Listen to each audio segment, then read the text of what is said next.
بسم اللہ الرحمن الرحیم۔ آج کا جو ہمارا سبق ہے وہ ایسی ایک ٹاپک پہ ہے جو عام طور پہ پڑھا جاتا ہے، گرامر کی ایک بیسک چیز ہے، وہ ہے فارسی کی مفرد اور جمع کے حوالے سے، واحد اور جمع کے حساب سے۔ تو اس حوالے سے ہم پڑھیں گے۔ فارسی میں چونکہ جمع بنانے کے مختلف قواعد ہیں، مفرد سے جمع بنانے کے، تو ان پہ ہم تفصیلی گفتگو کریں گے۔ بالکل مختصر سا آسان سا ایک ٹاپک ہے، اس کے مختلف پہلو ہیں 3-4، جن کو ہم سمجھ لیں گے تو انشاءاللہ سمجھ آ جائے گی۔ واحد کی ہم تعریف پڑھتے ہیں۔ واحد وہ کلمہ ہے جو ایک چیز کو بتائے، ایک عدد کو ظاہر کرے، یعنی کسی ایک شے، ایک شخص یا کسی ایک اسم کو بتائے۔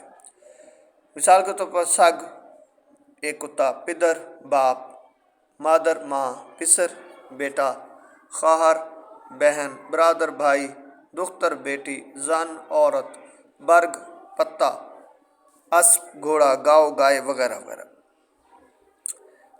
جمع وہ کلمہ ہے جسے دو یا دو سے زیادہ اسموں کی تعداد ظاہر ہو، کم سے کم دو جو ظاہر کرتا ہے وہ جمع کہلاتا ہے۔ ایک مفرد یا واحد اور اس سے اوپر جتنے بھی ہوں گے جمع کے زمرے میں آتے ہیں، یہ سب کو پتہ ہے۔ جیسا کہ سگان، پدران، مادران، پسران، دختران، برادران وغیرہ وغیرہ، ٹھیک ہے، یا برگھا وغیرہ۔ فارسی میں جمع بنانے کے قاعدے جو ہیں ان میں سے پہلا قاعدہ یہ ہے کہ جب جاندار واحد اسموں کے آخر میں، واحد اسما جو ہوتے ہیں جانداروں کے، ان کے آخر میں الف نون بڑھا دینے سے جمع بنتا ہے۔ جیسے مرد سے مردان، مرد ایک مرد، مردان بہت سارے لوگ، مرد آدمی۔ سگ ایک کتا، سگان بہت سارے کتے۔ طفل ایک بچہ، طفلان بہت سارے بچے۔ زن ایک عورت، زنان بہت ساری عورتیں۔ فیل ایک ہاتھی، فیلان بہت سارے ہاتھی۔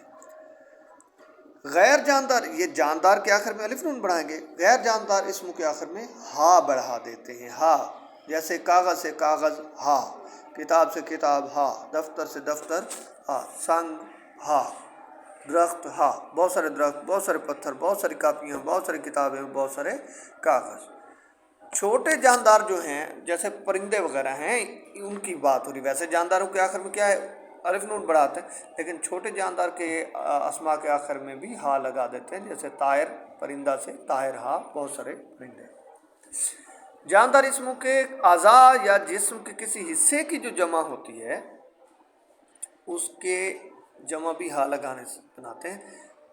جسم کے اعضاء کی بات ہو رہی ہے، جاندار اسموں کے جو اعضاء ہیں ان کا کسی حصے کا جب جمع بنائیں گے ان کے نام کی تو اس کے ساتھ بھی ہا لگائیں گے۔ جیسے دست، ہاتھ، اب یہ جسم کا ایک حصہ ہے، عضو ہے ہمارا، اس کی جب جمع بناتے تو دست، ہاتھ۔ برگ سے، برگ پتا ہوتا ہے، اب جاندار یہ درخت ہے، ان کا پتا ایک حصہ ہے ان کا، اس کی جمع بنائیں گے برگھا۔ چشم آنکھ، یہ بھی جسم کا ایک حصہ ہے، چشم، ہا، آنکھیں۔ پا پاؤں، اس سے پا، ہا، بہت سارے پاؤں۔ جن اسموں کے آخر میں پہلے سے ہی ہا لگا ہوا، یعنی واحد کے آخر میں ہا ہوتی ہے تو ہا کو ہٹا کر ہم کیا کرتے ہیں، گان بڑھا دیتے ہیں، ٹھیک ہے۔ جیسے پرندہ سے پرندگان، چرندہ سے چرندگان، بندہ سے بندگان، درندہ سے درندگان۔